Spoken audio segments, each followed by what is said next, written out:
Most of us were taught what to do when we have an uncomfortable emotion. Make it stop. Distract yourself. Calm yourself down. Think positively. Figure out what's wrong. Fix it. But what do you do when there's actually nothing to fix? Maybe you're sad about something that you can't change. Maybe you're anxious, but there's no actual problem to solve or no solution. Maybe you're angry and you know that acting on that anger isn't actually going to help. The emotion is still there. So now what?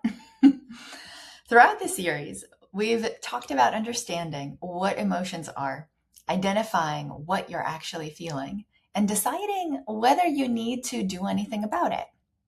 And this final piece might be the hardest one, learning how to actually feel what you're feeling.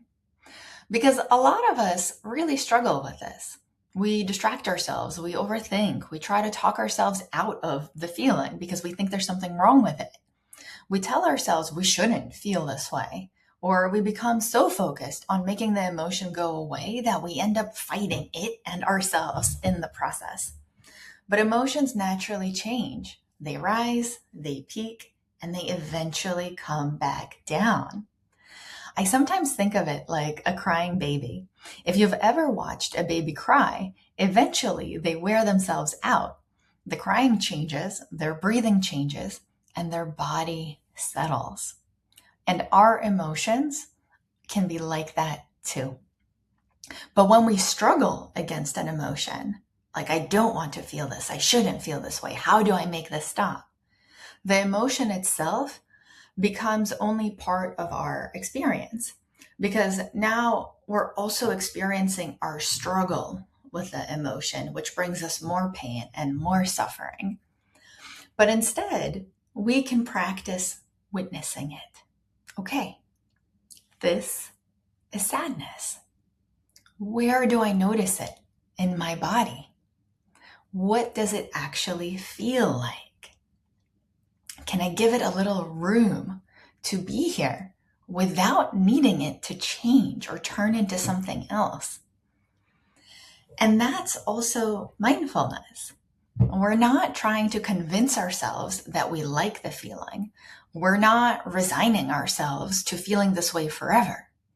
And we're definitely not saying that we can never do anything to change our circumstances. We're simply practicing being with what's already here right now. There's a saying that we talked about in the last video. We can't stop the waves, but we can learn how to surf. That to me is emotional regulation. Not controlling which waves come or when, but learning how to ride them, to experience them fully. And so that brings us to the end of this mini series. And if there's one thing that I hope you take away from these videos, it's this. You don't need to become less emotional or less sensitive. Emotional mastery is learning to notice what you feel, be curious about it, and make room for it so that you can decide what you want to do next.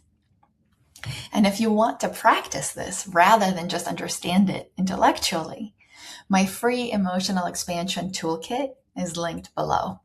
It includes one of my favorite tools for identifying and labeling emotions, as well as a 5-minute guided meditation practice that walks you through exactly what we've been talking about. And if this series was helpful, subscribe for more on mindfulness, emotional mastery, and creating a more intentional relationship with yourself, others, and choosing how to lead your life. And I'll see you next time. Bye.